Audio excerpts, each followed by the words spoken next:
আমার বাবাটা আমার সাথে হাসি মুখে বিদায় দিয়ে বলছে কি তাড়াতাড়ি বাসায় আসবে, এটা বলে বের হয়েছে, আর আসতে পারেনি।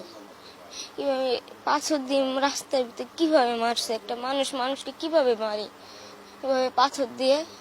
আমি আমার বাবার যারা হত্যা করছে আমি তাদের বিচার চাই, তাদের ফাঁসি চাই। আমাদের এতিম বানাইছে, আমরা এখন কোথায় যাব? আমার বাবাকে এরকম নিষ্ঠুর ভাবে মারছে। আমার বাবার কোনো দোষ ছিল? আমার বাবার এই ব্যবসার জন্য মারা ফেলাইছে। আমার বাবার দোকানটা দেয় না জন্য আমার বাবার থেকে ওরা চাঁদা চাইছে। আমার বাবা বলছে আমি এত কষ্ট করে ইয়ে করছি আমার সন্তানের জন্য, আমি তোদের কেন দিব? সেই জন্য আমার বাবাকে এরকম নির্মম ভাবে হত্যা করছে।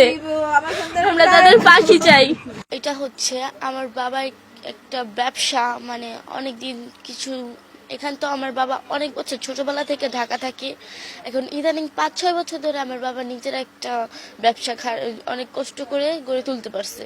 এখন ওনারা চাচ্ছে যে এই দোকানটা, এই ব্যবসাটা ওনারা নিয়ে নিবে, আর মাসে 2 লাখ টাকা চাঁদা চেয়েছি।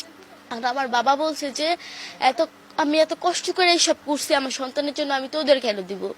সেই জন্য ওরা আমার বাবাকে হুমকি দিছে। আমার বাবা ভয় পায় না, হওয়ার কথা ছিল না। সে অনেক ভালো লোক ছিল, মানুষের দয়ালু ছিল সে।